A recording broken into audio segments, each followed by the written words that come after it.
السلام علیکم، میں اپنے یوٹیوب چینل اردو سیکھیے نورین کے ساتھ میں آپ سب کو خوش آمدید کہتی ہوں۔ آج ہم جماعت ہشتم کے سبق حضرت عمر بن عبدالعزیز کا آغاز کریں گے۔ یہ دنیا خیر و شر کی لاتعداد مثالوں سے بھری پڑی ہے، اس میں کوئی شک نہیں۔ خیر یعنی اچھائی، شر یعنی برائی، لاتعداد یعنی بے شمار۔ اس میں کوئی شک یعنی شبہ نہیں کہ دنیا میں خیر کی بھی متعدد مثالیں موجود ہیں۔ متعدد یعنی بہت سی، موجود یعنی دستیاب، اور شر کی مثالوں کی تعداد بھی کسی طور کم نہیں ہے۔ یاد رکھنا چاہیے کہ شر کی مثالیں محض اس لیے محفوظ رکھی گئی ہیں، محض یعنی صرف محفوظ حفاظت میں رکھنا، تاکہ لوگ ان سے عبرت پکڑیں یعنی نصیحت حاصل کریں اور غفلت سے نکلیں اور بھلائی اور نیکی کا رستہ اختیار کریں۔ یہ بات نہایت اہم ہے یعنی ضروری ہے کہ اگر کوئی انسان اپنی ذاتی صفات کی بنیاد پر زندہ و سلامت ہے، صفت کی جمع مراد خوبیاں، سلامت یعنی زندہ، تو اس کی وجہ یعنی سبب اس کے اعمال خیر ہیں یعنی اچھے کام یا نیک کام ہیں۔ خیر یعنی بھلائی ایک چراغ ہے یعنی دیا، جو جہالت، گمراہی، خود غرضی، ظلم اور ہوس پرستی کے اندھیروں میں ہدایت، سلامتی، سکھ اور محبت کی روشنی پھیلانے کی ضمانت ہے۔ جہالت، گمراہی یا تاریکی کو کہتے ہیں۔ گمراہی یعنی راستہ بھٹک جانا، خود غرضی صرف اپنی ذات کے بارے میں سوچنا، خود غرض ہو جانا، ظلم، ستم، ہوس پرستی، لالچ، طمع، اندھیروں یعنی تاریکیوں میں، ہدایت، نصیحت، سلامتی، امن، سکھ، خوشی، محبت، پیار، ضمانت یعنی ذمہ داری ہی ضامنی۔ حضرت عمر بن عبدالعزیز بھی خیر کے ایسے ہی نمائندہ اور روشنی کے ایسے ہی چراغ تھے۔ نمائندگی کرنے والے، روشنی، ہدایت، چراغ، دیا۔ سبق کے پہلے اقتباس میں مصنف کہتے ہیں کہ دنیا خیر و شر یعنی اچھائی اور برائی کی بے شمار ان گنت مثالوں سے بھری پڑی ہے، یعنی اس میں کوئی شک نہیں کہ دنیا میں اچھائی کی بھی بہت سی مثالیں موجود ہیں اور شر کی مثالوں کی تعداد بھی کسی طور کم نہیں ہے۔ یعنی یہاں پہ بے شمار ایسے لوگ گزرے جنہوں نے متعدد اچھے کام کیے، لوگوں کی سہولت کے لیے، بھلائی کے لیے، درد دل کے واسطے بے اندازہ محنت و مشقت کی، اور دین کو پھیلانے کے لیے بھی بہت سے علماء نے اپنی خدمات سر انجام دیں اور لوگوں کو اللہ کے حضور بلانے اور ان کی طرف راغب کرنے میں اپنا نمایاں کردار ادا کیا، اور انہیں دین کے احکامات سے آگاہ کیا اور لوگوں کو بتایا کہ وہ کون سے ایسے کام ہیں جنہیں کرنے کے بعد وہ اللہ تعالیٰ کے قریب ہو سکتے ہیں اور اپنی دنیا اور آخرت سنوار سکتے ہیں، اور وہ خیر کے کاموں سے آگاہ کرنے کے بعد لوگوں کو اپنے رب کی طرف مائل کرنے میں کامیاب ہو گئے، اور اس طرح لوگوں کو حقوق العباد کا پتہ چلا، اور اس طرح خیر کی بہت سی مثالیں ہمیں دیکھنے کو ملتی ہیں کہ لوگ کس طرح رب کے اور رب کے حبیب کے قریب ہوئے، اور انہیں اندازہ ہوا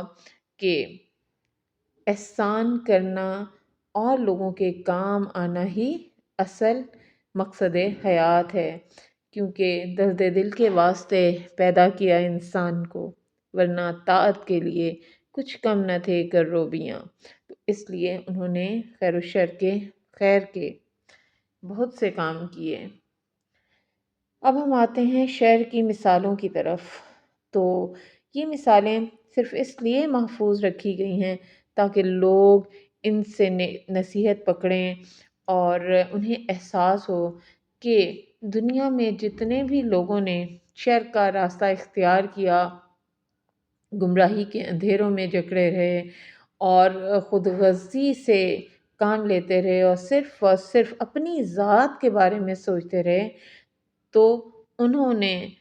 نہ اپنی دنیا سنواری اور نہ ہی اپنی آخرت سنوار سکے۔ دنیا میں بھی لوگ انہیں برے نام سے ہی یاد رکھتے ہیں اور آخرت میں بھی وہ برائی کے لمبردار ہی گردانے جائیں گے۔ بعض نے دنیا کی ہوس میں، بعض نے دولت کی ہوس میں، اور بعض نے اللہ تعالیٰ کی حاکمیت اور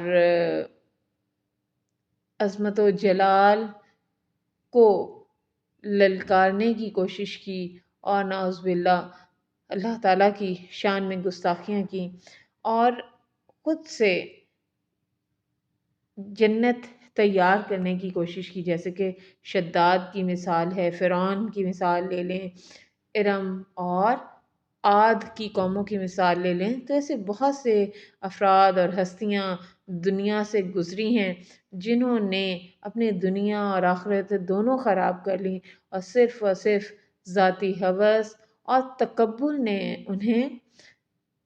جہالت کے اندھیروں میں گم کر دیا، اور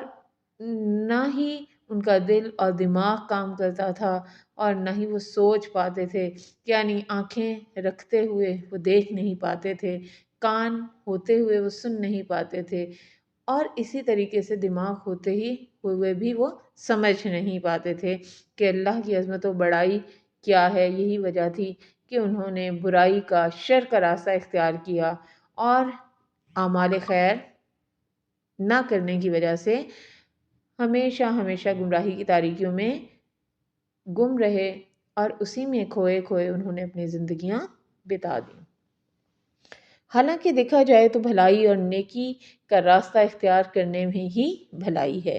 اور یہ بات نہایت اہم ہے کہ اگر کوئی انسان اپنی ذاتی صفات کی بنیاد پر زندہ و سلامت ہے تو اس کی وجہ صرف یہی ہے کہ وہ اچھے اعمال کرتا رہا، خیر کے کام کرتا رہا، نیکی کے کام کرتا رہا، تبھی وہ لوگ دنیا میں بھی اچھے نام سے جانے جاتے ہیں اور آخرت میں بھی اچھے نام سے ہی پکارے جائیں گے۔ جیسے کہ عبدالستار ایدھی کو لے لیں، فلاحی کام کرنے والوں کو لے لیں، تو وہ تمام ہستیاں وہ ہیں جنہوں نے خیر کے کام کیے، اور خیر ہی وہ چراغ ہے جو جہالت، گمراہی، خود غرضی، ظلم، ہوس پرستی جیسی برائیوں اور تاریکیوں سے ہمیں نکال دیتا ہے، اور ہم اپنی ذات کے بارے میں سوچنے کی بجائے، خود غرض بننے کی بجائے، دوسروں پر ظلم و ستم کرنے کی بجائے، اور اپنے اندر لالچ اور طمع جیسی برائیاں پالنے کی بجائے ہدایت، سلامتی، سکھ اور محبت کی روشنی پھیلانے کی ضمانت دینے والے بن جاتے ہیں، اور وہ صرف اور صرف خیر ہی ایک ایسا چراغ ہے جو ہدایت، سلامتی، سکھ اور محبت کی روشنی پھیلاتا ہے، اور ہر طرف امن و سلامتی ہی سلامتی ہوتی ہے، اور لوگ آپس میں محبت اور پیار سے رہنے لگتے ہیں، ایک دوسرے کا احساس کرنے لگتے ہیں، اور ان کے دکھ درد میں شریک ہو کر ان کا حوصلہ بڑھاتے ہیں۔ حضرت عمر بن عبدالعزیز رحمۃ اللہ علیہ بھی خیر کے ایسے ہی نمائندہ تھے، ان کی نمائندگی کرنے والے تھے، اور محبت کی روشنی پھیلانے والے چراغ تھے، جنہوں نے لوگوں کی تفریق، حاکم و محکوم کی تفریق ختم کر دی، اور مساوات اور عدل و انصاف کی راہ ہموار کی، اور لوگوں سے محبت ہی محبت کی، اور ہر ممکن طور پر ان کے لیے آسانیاں فراہم کرنے کی کوشش کی۔ امید کرتی ہوں میری چھوٹی سی کاوش آپ سب کو پسند آئی ہوگی، اور اس طرح پڑھا کر ہم اپنے طلباء و طالبات کے لیے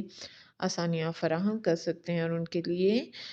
اور انہیں سبق کے اہم نکات یاد کروا سکتے ہیں۔ شکریہ۔